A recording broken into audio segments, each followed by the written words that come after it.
Agent mode has arrived across Microsoft 365 with new agentic options in Excel, Word, and across the Office platform to help you work smarter, get more done, and benefit from the power of AI. In Microsoft's marketing words, an introduction of vibe working. So in this video, I'm going to take a look at these new capabilities, show you some examples, and consider whether the world of vibe working that Microsoft seems to be introducing is one any of us should want to be participants in. First though, let's take a quick look at what has been announced. In the recent Vibe Working Introducing Agent Mode and Office Agent in Microsoft 365 Copilot blog post, 3 key additions were announced, all come into preview through the Frontier program. First, 2 different app-specific agent modes in Excel and Word, with PowerPoint stated as coming soon, whereas the in-app Copilot experiences are focused on step-by-step or prompt response work models. These agent experiences are targeting a more collaborative experience where an agent can take the lead based on your requirements, working alongside you in the specific app interface.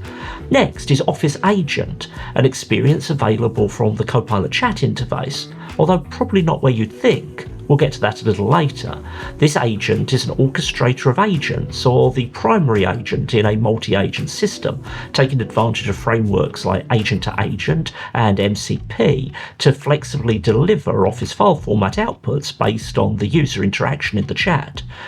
While on first inspection, all of these are representations of different agents, how you access them, where they are available, and what they can do are quite different, and we should consider them separately. First, Excel Agent Mode is the only one of these experiences that had hit my tenants and accounts prior to recording this video, and so is the one I've managed to dig into the most thoroughly. To get Agent Mode, you install the Excel Labs add-in. This in itself is kind of convoluted, as it certainly isn't the common route that we see for getting new agents across the rest of Microsoft 365. Once in Excel Agent Mode, I decided to use one of the example prompts Microsoft had offered in their blog post. Create a financial monthly close report for a bike shop business, including a breakdown of product lines across versus the budget, etc, etc. My first observation of Agent Mode here is that unlike Researcher, which is very precise in always asking follow-up questions for your request, unless you specifically tell it not to, and frankly, even sometimes when you do, Agent Mode just gets to work on a request that could have lots of open questions. I imagine giving this type of request to a junior team member or even to an intern sight unseen, and I would probably expect some follow-up questions to understand the purpose of the request and how the data is going to be used. But after about 10 minutes of processing, Agent Mode is done. What it creates looks reasonable, and it's amazing considering it did all of this from just one prompt. But there are some flaws. It presented it in an understandable way, but it's not optimised for easy viewing. You need a pretty big ultra-wide monitor to fit it all on one screen. I asked Claude 4.5 Sonnet what it thought of the output given the instructions.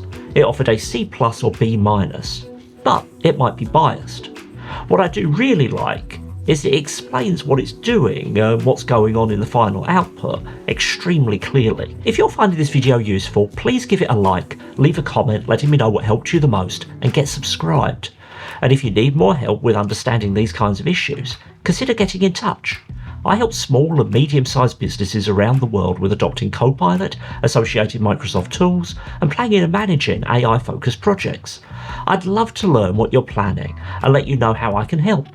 Information to get in touch and find out more are down in the description. Moving over to my own data, I had Agent Mode deliver some insights from this sales data concerning each of the sales reps.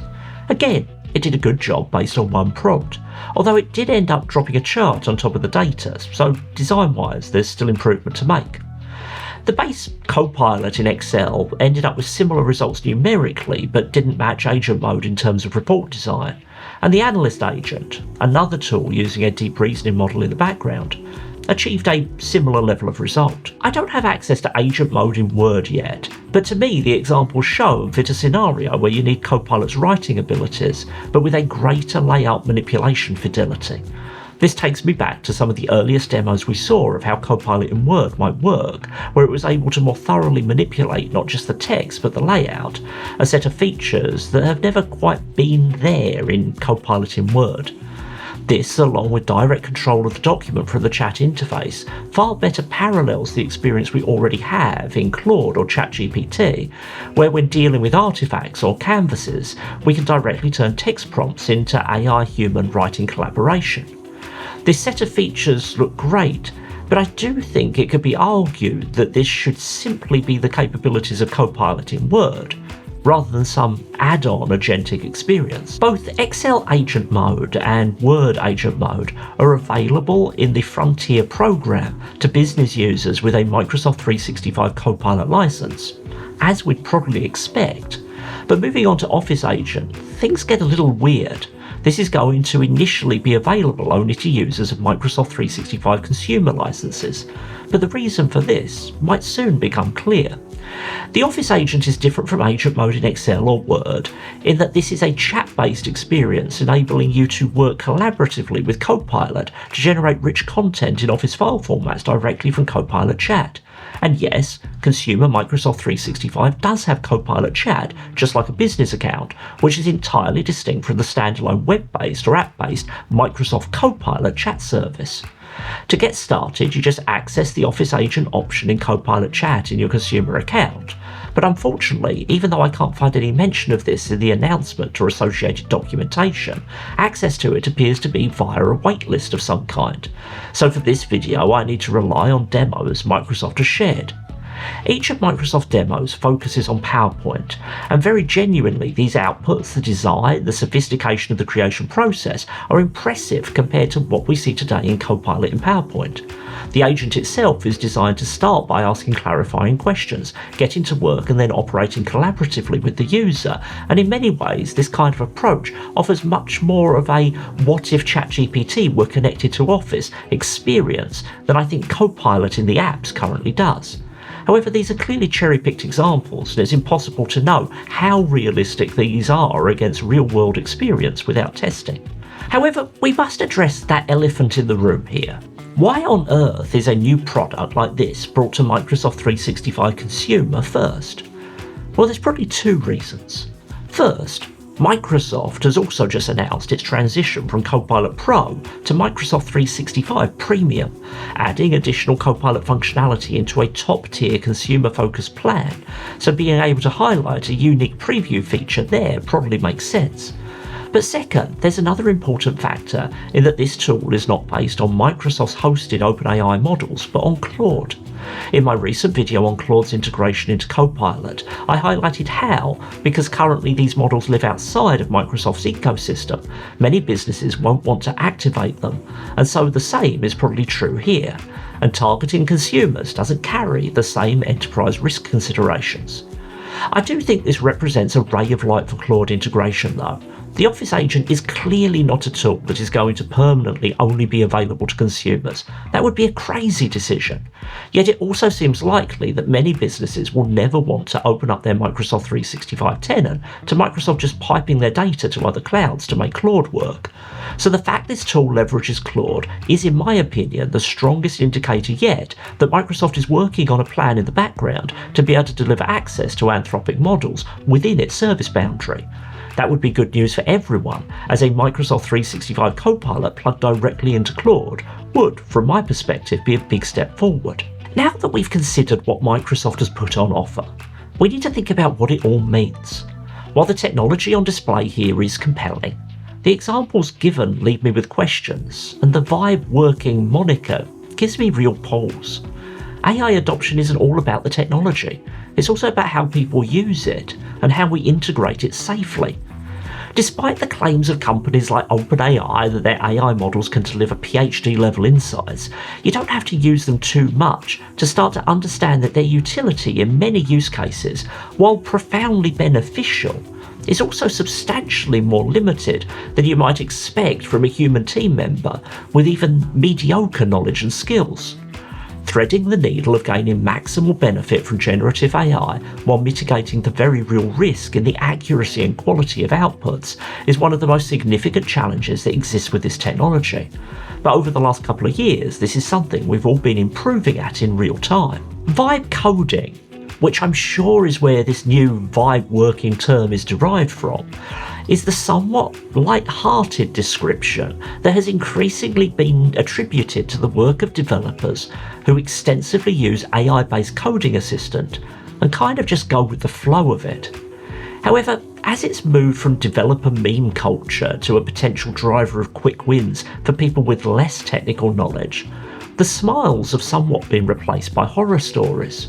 From bad code to people inadvertently deleting production databases, the risks of vibe coding in the wrong hands have become very clear. So in this context, Microsoft landing on the term of vibe working to describe the release of their new agents might send the wrong signal to those in the know. The idea of applying the just go with the flow approach to other forms of knowledge work might be a cute concept, but does it actually stand up to scrutiny? Those little AI can be incorrect warnings that are visible in every Copilot product create a real tension. Too much checking and you might as well do it yourself. Too little and you might be opening yourself up to too much risk. Where should vibe working rest on this scale? It might let you sit back and achieve more than ever, but you might also end up posting your learnings on X alongside that guy who vibe coded his way into having no database. Relieving us of busy work was the promise of Copilot, and if you become a successful vibe worker, it sure sounds like you won't need to spend much time hunched over your keyboard. But where is that line between busy work, where help just reduces stress and creates more balance, and real value building, where true human involvement is core to accountability? Take Excel Agent. Sure, it can free you from needing to know formulas, but if your role becomes just writing a prompt and skimming the result, have we lost the very work that builds knowledge and relevance? Work is about more than the output, and just checking the accuracy of the finished product reduces our ability to focus in on crafting creative narratives or novel conclusions that can only be driven by real understanding of the raw materials. This is a new technology curveball that we might have anticipated, but it's going to require more work on what the AI-supported workplace looks like and how human value and accountability are emphasised while gaining benefit from these tools. Watching an AI agent reason over a problem is no substitute for humans learning how to do things, and the only way we can supervise AI agents is to have knowledge and experience of the work they are trying to accomplish. This is a real problem we must all grapple with that involves both technology adoption and workforce design. And I'm not sure this somewhat unserious approach of advocating for vibe working is the best place to start. What do you think? Are you an optimist on this? Let me know in the comments. Thanks for watching through to the end. Until the next video, bye bye.